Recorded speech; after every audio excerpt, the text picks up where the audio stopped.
Hi welcome to Hash నేను మీ Manoj. Deputy CM Pawan Kalyan NDA కూటమి విజయంలో తనదైన మార్క్ చూపించిన డైనమిక్ లీడర్.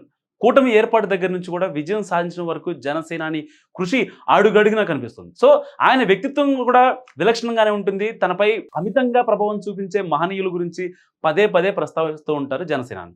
సో తాను అభిమానించే వ్యక్తులకు సముచిత ప్రాధాన్యం లభించాలని కూడా ఆశపడుతుంటారు ఆయన. సో అలా ఆశపడటం తప్పేం లేదు. సో తాజాగా ఆయన మనసులో ఆలోచనలను ఆచరణలో చేసి చూపించారు సీఎం చంద్రబాబు నాయుడు. దాంతో పవన్కు చంద్రబాబు ఎంత ప్రయారిటీ ఇస్తున్నారో అర్థమవుతుంది అందరికీ. సంక్షేమ పథకాలు, అభివృద్ధి పనులకు తమకు నచ్చిన పేర్లు పెట్టుకుంటాయి అధికార పక్షంలో ఎవరున్నా సరే. సో ఆ విషయంలో పక్కా మోసధోరణిలో పేర్లు పెట్టుకుని అమలు చేశారు మాజీ సీఎం జగన్.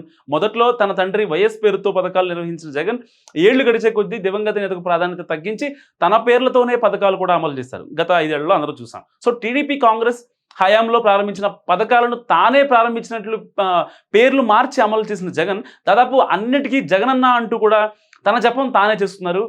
అయితే కూటమి ప్రభుత్వంలో డిప్యూటీ సీఎం పవన్ కళ్యాణ్ ఎఫెక్ట్తో ఆ మూసధోరణికి బ్రేక్ పడి కొత్త ట్రెండ్ మొదలవడం విశేషం.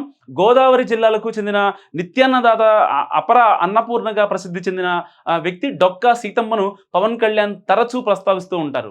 చాలా బహిరంగ సభల్లో కూడా అక్కడ ఎలక్షన్ క్యాంపెయిన్ అప్పుడు కూడా చెప్పారు. సో ఎలాంటి ప్రయోజనాలని ఆశించకుండా అన్నదానానికి మించిన దానం లేదని విశ్వసించి ఆకలిగన్న వారికి అన్నం పెట్టడమే ధ్యేయంగా అతిథి దేవోభవ అన్న పదానికి ఉదాహరణగా నిలిచిన మహిళామణి డొక్కా సీతమ్మ. సో ఆ మహానుభావురాలి గొప్పతనం ఇప్పటి తరానికి తెలియజేయడానికి ప్రయత్నిస్తూ ఉండే పవన్ అన్న క్యాంటీన్ల మాదిరే డొక్కా సీతమ్మ క్యాంటీన్ల పేరుతోనూ నిర్వహించాలన్న ప్రతిపాదన ఒకటి కేబినెట్ ముందు పెట్టారు. అయితే టీడీపీ ప్రారంభించిన అన్న క్యాంటీన్లు జనానికి ఎంత దగ్గర అయ్యాయో అన్న క్యాంటీన్ల విషయంలో టీడీపీ కమిట్మెంట్ గురించి అందరికీ తెలిసిందే. సో అయినప్పటికీ అన్న క్యాంటీన్ల తరహాలను డొక్కా సీతమ్మ పేరుతో క్యాంటీన్లు నిర్వహించాలన్న పవన్ సూచనను చంద్రబాబు మరోలా పూర్తి చేశారు.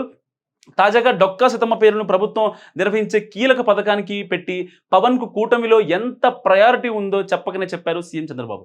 సో గతంలో ప్రభుత్వ పాఠశాలల్లో అమలవుతున్న మధ్యాహ్న భోజన పథకానికి జగనన్న గోరుముద్ద పేరు పెట్టుకుంది వైసీపీ ప్రభుత్వం. దాన్ని మార్చి డొక్కా సీతమ్మ మధ్యాహ్న బడి భోజనంగా మార్చారు సీఎం చంద్రబాబు నాయుడు. డొక్కా సీతమ్మ గురించి ఈ తరానికి తెలియజేయాలన్న పవన్ ఆశయాన్ని ఒక రకంగా చంద్రబాబు నెరవేర్చారని చెప్పాలి. గత ప్రభుత్వంలో అమలు చేసిన పలు పథకాల పేర్లను మారుస్తూ కూటమి సర్కారు కీలక నిర్ణయం తీసుకుంది.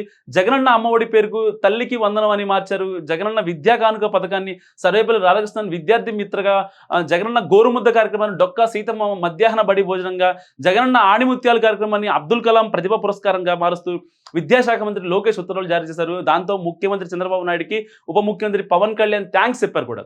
సో ఈ మేరకు సోషల్ మీడియాలో ప్లాట్ఫామ్ పోస్ట్ చేశారు ఆయన పవన్ కళ్యాణ్.